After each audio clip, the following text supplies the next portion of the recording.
الحمد للہ رب العالمین والصلاة والسلام علی محمد الامین فاعوذ باللہ من الشیطان الرجیم بسم اللہ الرحمن الرحیم۔ خواتین و حضرات، ہم سورہ نمل کی آیت 9 سے درس کی ابتدا کر رہے ہیں۔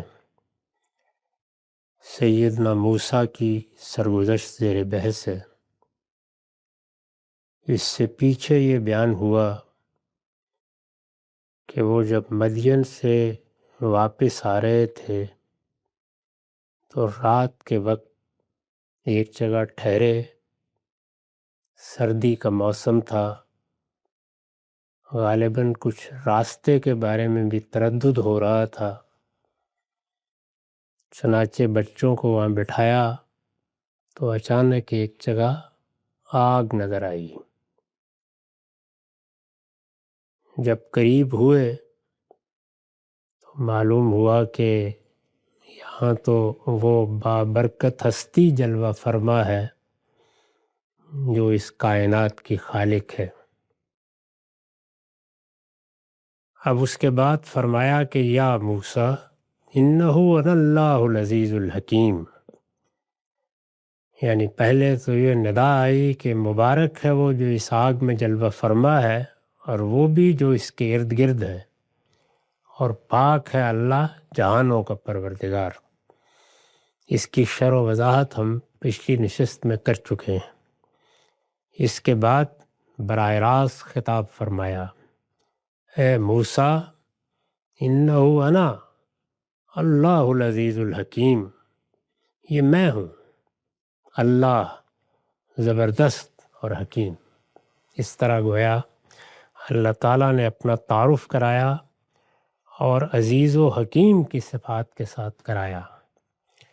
اس پر میں نے لکھا ہے، آیت میں عزیز و حکیم کی صفات کا حوالہ یہی اطمینان دلانے کے لیے ہے، یعنی جب پیغمبری کا منصب دیا جا رہا ہے تو اس میں اللہ تعالیٰ کی دونوں ہی صفات کا ظہور ہونا ہے۔ وہ زبردست ہے، اس لیے اپنے فیصلے سنائے گا اور وہ فیصلے نافذ العمل ہو جائیں گے، لیکن یہ فیصلے حکمت کے ساتھ سنائے جائیں گے، حکمت کے ساتھ صادر ہوں گے، حکمت کے نتائج تک پہنچائیں گے، اور اس دنیا کی جو اسکیم ہے اس کے ساتھ پوری مناسبت رکھتے ہوئے سامنے آئیں گے۔ تو دونوں صفات کا ذکر کیا۔ استاذ امام لکھتے ہیں، یہاں عزیز کے ساتھ حکیم کی صفت آئی ہے۔ عام طور پر قرآن مجید میں صفات بھی پیئر کی صورت میں آتی ہیں، یعنی جوڑوں کی صورت میں، الرحمن الرحیم، الغفور الرحیم، اس طرح دو دو صفات مل کر آتی ہیں۔ یہاں عزیز اور حکیم کی صفات ہے۔ یہاں عزیز کے ساتھ حکیم کی صفت آئی ہے، جس سے مقصود اس حقیقت کو واضح کرنا ہے کہ جس ذات نے تم کو، یعنی جس ہستی نے، جس ذات نے تم کو اس وقت خطاب و کلام سے مشرف فرمایا ہے۔ ظاہر ہے کہ یہ بہت بڑا شرف ہے کہ اللہ تعالیٰ براہ راست گفتگو فرمائے۔ چنانچہ دوسری جگہ قرآن مجید نے واضح کر دیا ہے کہ تمام پیغمبروں میں یہ شرف صرف موسیٰ علیہ السلام کو حاصل ہوا۔ جس ذات نے تم کو اس وقت خطاب و کلام سے مشرف فرمایا ہے وہ ہر چیز پر غالب و مقتدر ہے، یعنی اس کا معاملہ یہ نہیں ہے کہ وہ کوئی محرک اول ہے اور اس وقت اس کی کوئی آواز آ رہی ہے یا ہاتف کی کوئی صدا ہے۔ وہ اس ہستی کی بات ہے جو غالب بھی ہے اور مقتدر بھی ہے، یعنی جس کا حکم نافذ ہوتا ہے، جس کا اقتدار پورے عالم پر قائم ہے، جس کی ہستی کے سامنے کسی کے لیے کوئی بات کرنے کا یارہ نہیں ہے۔ اس کی تمام مخلوقات اس کے بندے ہیں، اس کے سوا ان کی کوئی حیثیت نہیں ہے۔ وہ ہر چیز پر غالب و مقتدر ہے، کوئی اس کے کسی ارادے میں مزاحم نہیں ہو سکتا۔ یعنی اس نے اگر کوئی فیصلہ کیا ہے، کوئی ارادہ کیا ہے، تو اس کائنات کی کوئی چیز اس کی مزاحمت نہیں کر سکتی۔ لیکن غالب اور مقتدر ہی نہیں، ساتھ ہی وہ حکیم ہے۔ اس کا ہر ارادہ حکمت و مصلحت پر مبنی ہے، اور اسلوب کلام چونکہ حصر در حصر کا ہے، یعنی اس میں انہو انا اس طرح کا اسلوب اختیار کیا گیا ہے، میں ہی ہوں، میں اللہ ہوں۔ اور اسلوب کلام چونکہ حصر در حصر کا ہے، اس وجہ سے اس سے یہ بات بھی نکلتی ہے کہ میرے مقابل میں کسی اور کے زور و اقتدار یا میری حکمت و مصلحت کے مقابل میں کسی اور کی حکمت و مصلحت کے تصور کی کوئی گنجائش نہیں۔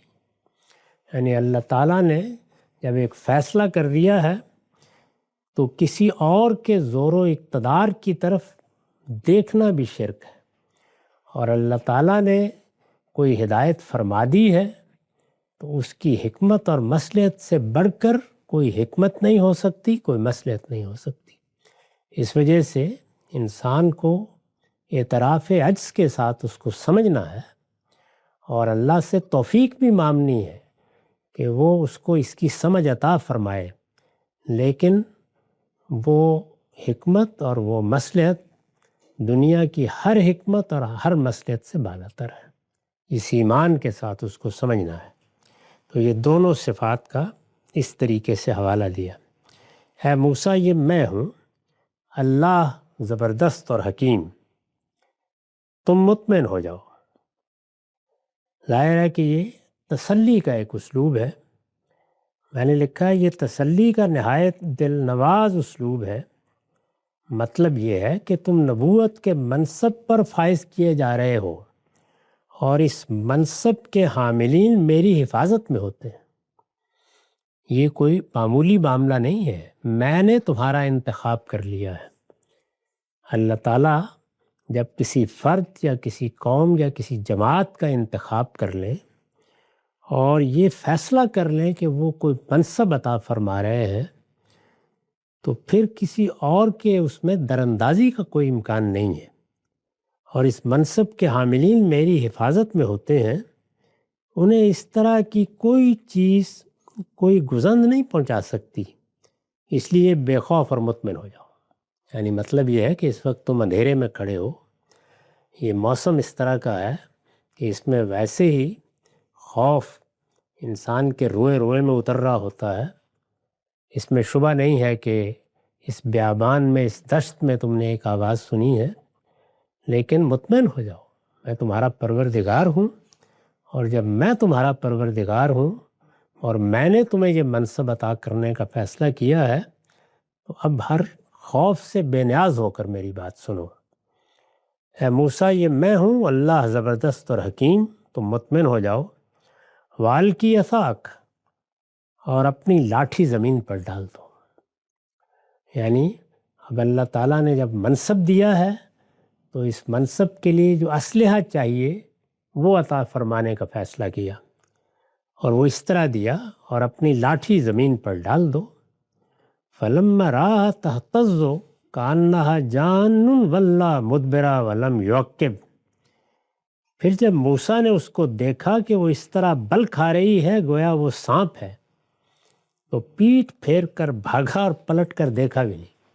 ظاہر ہے انسانی تھے، جب اس طرح کا مشاہدہ اچانک ہوا تو باوصف اس کے کہ تعارف ہو گیا تھا، بتایا جا رہا تھا۔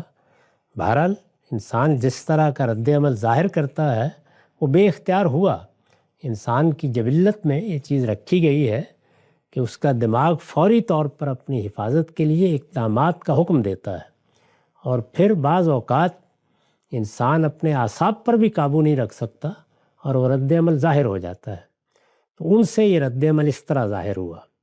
پھر جب موسیٰ نے اس کو دیکھا کہ وہ اس طرح بل کھا رہی ہے گویا وہ سانپ ہے، تو پیٹھ پھیر کر بھاگا اور پلٹ کر دیکھا بھی نہیں۔ یعنی وہی ایسا تھا، ہاتھ میں پکڑے ہوئے تھے، اس کے ساتھ سفر کر رہے تھے۔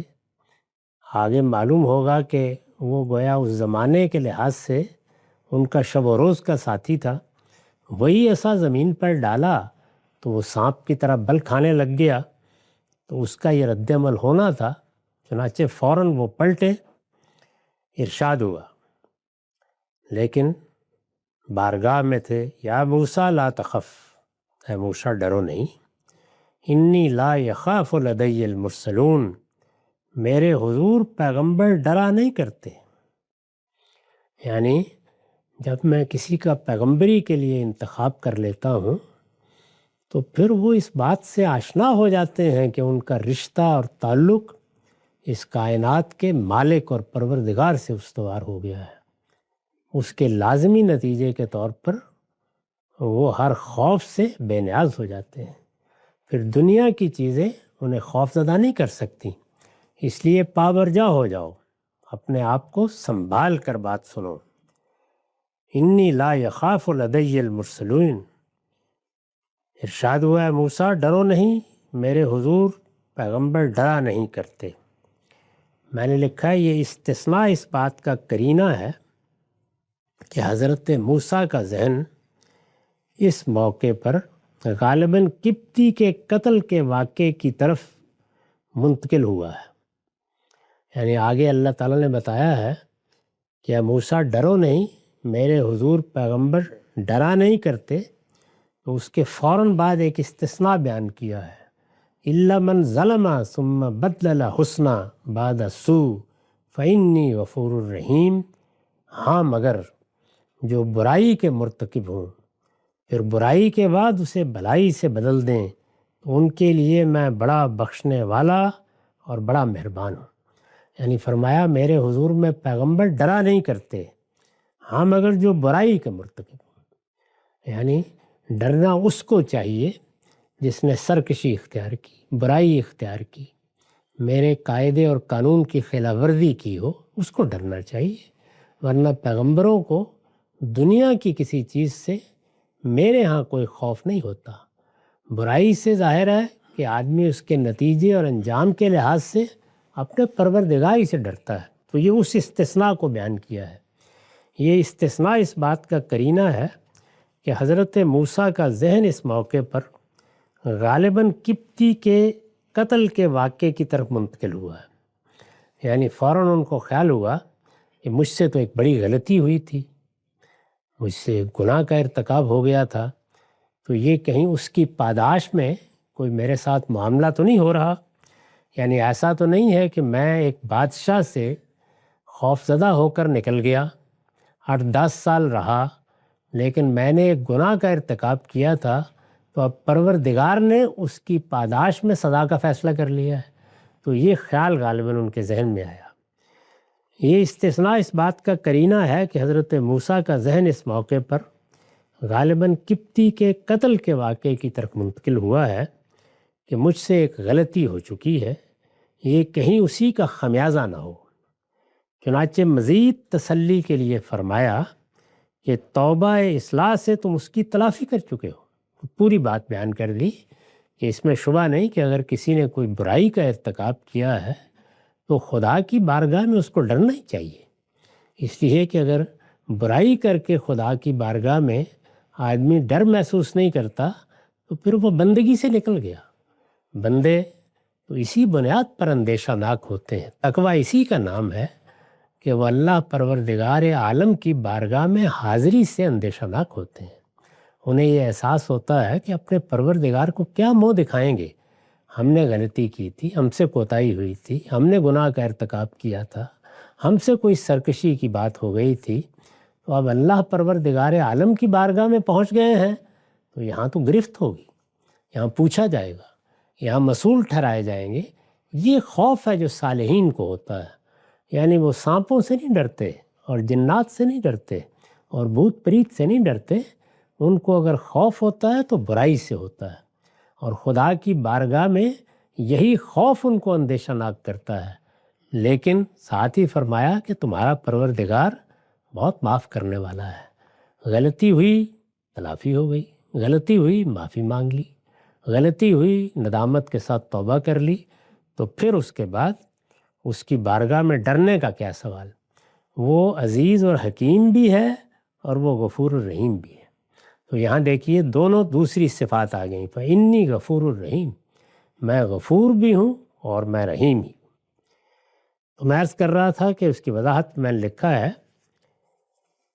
کہ چنانچہ مزید تسلی کے لیے فرمایا ہے کہ توبہ و اصلاح سے تم اس کی تلافی کر چکے ہو، غلطی تو وہ ہوئی تھی اور اس میں حدود سے تجاوز ہو گیا تھا، لیکن تم نے توبہ کی، اپنی اصلاح کر لی، اس لیے تم اس کی تلافی کر چکے ہو، اور میں بڑا غفور الرحیم ہوں، اس لیے ایسا کوئی اندیشہ نہیں ہونا چاہیے۔ استاذ امام لکھتے ہیں اس بات کو یہاں عام صیغے میں فرما کر اس کے فیض کو ہماگیر کر دیا ہے، یعنی بات تو سیدنا موسیٰ کی تسلی کے لیے کہی گئی ہے، لیکن اس کے لیے جو اسلوب اختیار کیا گیا ہے وہ عام مغفرت کے بیان کا ہے، عام قاعدے کے بیان کا ہے۔ اس طرح گویا فیض ہماگیر ہو گیا، یعنی میرے سب بندوں کا معاملہ یہی ہے، میری بارگاہ میں آنے سے ڈرنا اس کو چاہیے جس نے برائی کا ارتکاب کیا ہے، لیکن برائی کا ارتکاب ہو جانا یہ کوئی بڑی بات نہیں ہے، اصل یہ ہے کہ اس کے بعد اس کا رویہ کیا رہا ہے۔ اس نے اگر توبہ کی ہے، اپنی اصلاح کر لی ہے، تو پھر ڈرنے کی کوئی وجہ نہیں ہے، اس لیے کہ میں عزیز بھی ہوں، زبردست ہوں، حکیم بھی ہوں، یہ ساری اسکیم حکمت ہی کے اصول پر ہے، لیکن اس کے ساتھ اپنے بندوں کے لیے غفور اور رحیم بھی ہوں، مغفرت کرنے والا اور بڑا مغفرت کرنے والا، رحم فرمانے والا اور نہایت مہربان، جو سراسر رحمت ہے۔ اس بات کو یہاں عام صیغے میں فرما کر اس کے فیض کو ہماگیر کر دیا ہے کہ یہ معاملہ کچھ تمہارے ہی لیے خاص نہیں ہے، بلکہ میں اپنے ہر بندے کے ساتھ یہی معاملہ کرتا ہوں، یعنی یہ گویا میرا قاعدہ ہے، یہ میرا قانون ہے، میں نے یہ دنیا بنائی اسی اصول پر ہے۔ اسی کو سامنے رکھ کر اللہ تعالیٰ کی اس پوری اسکیم کو سمجھنا چاہیے۔ اس میں جو چیز انسان کو بہت زیادہ پریشان کرتی ہے وہ یہی ہے کہ ہم عاجز بندے ہیں، گناہ سے نہیں بچ سکتے، غلطی ہو جاتی ہے ہم سے، ہم جہاں تہاں پھسل جاتے ہیں۔ یہ جو مسیحیوں کے ہاں اس زیادہ مایوسی نے وہاں تک نوبت پہنچا دی کہ ہم تو اب ازلی گناہ گار ہیں، اس گناہ سے کیسے نکلیں گے؟ ہمارے باپ آدم سے ہی غلطی ہو گئی، اس وقت سے لے کر ہر انسان جب اپنے اوپر نگاہ ڈالتا ہے تو جگہ جگہ اپنے آپ کو غلطیاں کرتے ہوئے دیکھتا ہے، تو پھر اس کے بعد انہوں نے نجات کی یہ راہ تلاش کی کہ مسیح نے صلیب پر جا کر گویا ہمارے لیے قربانی پیش کر دی ہے، اب ہمارے گناہوں کا یہی کفارہ ہو سکتا ہے۔ تو اللہ تعالیٰ نے بتایا کہ نہیں، میں پروردگار ہوں، میں تم سب کا خالق ہوں، اور میں غفور اور رحیم ہوں، یعنی میں نے جو قاعدہ بنایا ہے اس کے تحت میں مجموعی رویے کو دیکھ رہا ہوں، میرے بندے نے میرے ساتھ معاملہ کیا کیا ہے، اس نے سرکشی تو اختیار نہیں کی، وہ میرے مقابلے میں ابلیس کی طرح اکڑ بیٹھا ہے، یا اس کے ہاں انابت ہے، توبہ ہے۔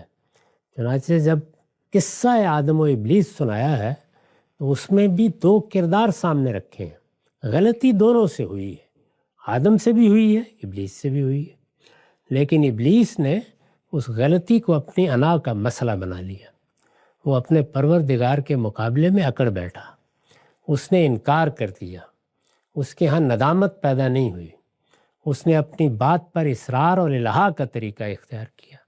اس کے بالکل برخلاف آدم و حوا کو جب احساس دلایا گیا تو ان کی زبان پر بے اختیار یہ الفاظ آ گئے کہ ربنا ظلمنا انفسنا، پروردگار، ہمارے پروردگار، ہم نے اپنی جانوں پر ظلم ڈھایا ہے۔ تو اس طرح گویا بندگی کا اعتراف، عجز کا اعتراف، اپنے پروردگار سے تعلق کا اظہار، یہ مطلوب ہے۔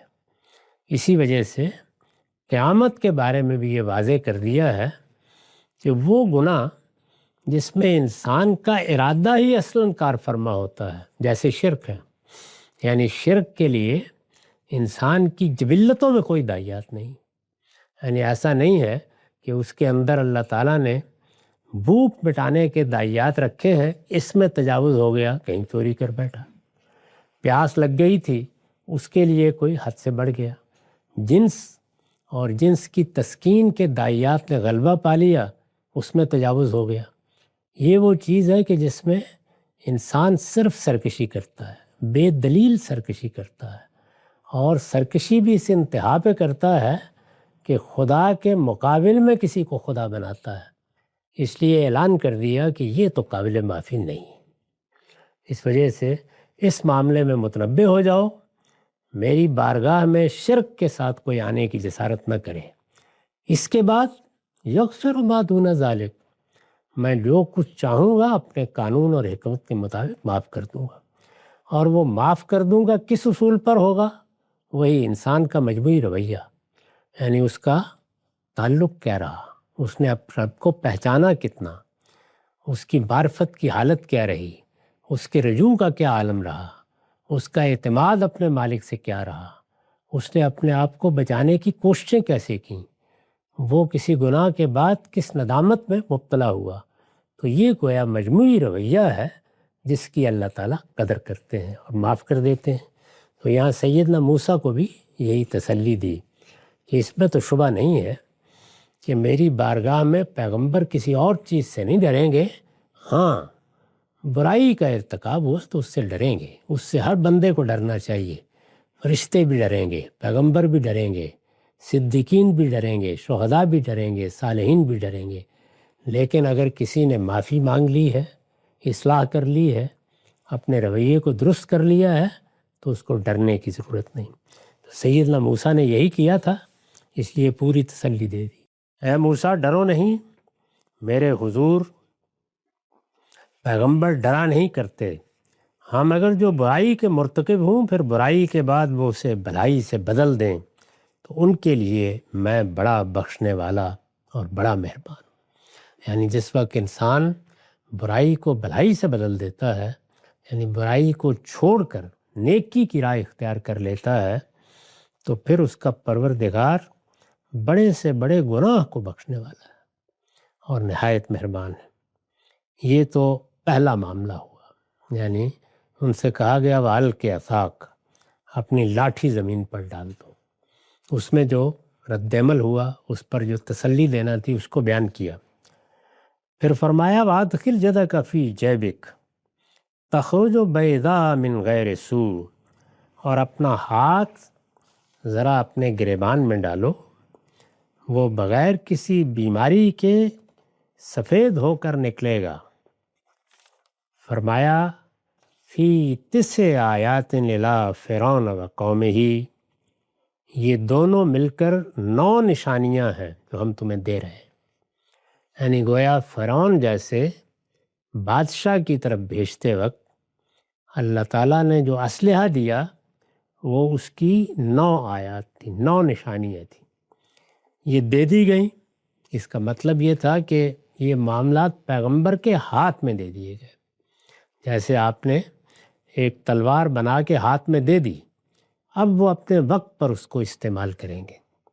عصا کا معاملہ بھی یہی ہے، چنانچہ اس کا ایک بڑا دل نواز پہلو پچھلی صورتوں میں گزر چکا ہے کہ جب وہ دریا کے پار اترے تو دریا سے اترنے کے لیے ان سے کہا گیا تھا کہ اپنا عصا اس پر مارو، اس سے پوربی ہوا چل پڑی اور اس نے اٹھا کر پانی کو دونوں طرف کھڑا کر دیا اور درمیان سے راستہ بن گیا۔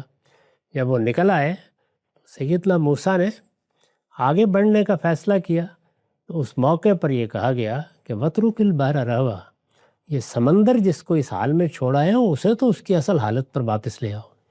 تو اس سے یہ صاف معلوم ہوا کہ معاملات اس وقت گویا پیغمبر کے ہاتھ میں دے دیے گئے۔ تو اسی طرح سے یہاں یہ ارشاد فرمایا کہ ہم نے 9 نشانیاں دے دی، یہ اسلحہ ہے، اس کے ساتھ تم فرعون کے پاس بھیجے جا رہے ہو، اور اس میں یہ 2 نشانیاں ہیں جن کو ہم اس وقت تمہیں عطا فرما رہے ہیں۔ اور اپنا ہاتھ ذرا اپنے گریبان میں ڈالو، وہ بغیر کسی بیماری کے سفید ہو کر نکلے گا۔ یہ دونوں مل کر 9 نشانیاں ہیں جو ہم تمہیں دے رہے ہیں۔ الی فرعون و قومہ انہم کانوا قوما فاسقین،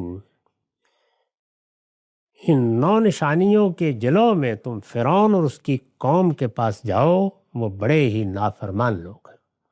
یعنی ان کا فسق، ان کی نافرمانی اور ان کی سرکشی اس انتہا کو پہنچ گئی ہے کہ یہاں اب اسی طرح مسلح ہو کر ہی بھیجا جائے گا اور ان پر حجت تمام ہوگی، اس کے بعد اللہ کا فیصلہ صادر ہو جائے گا۔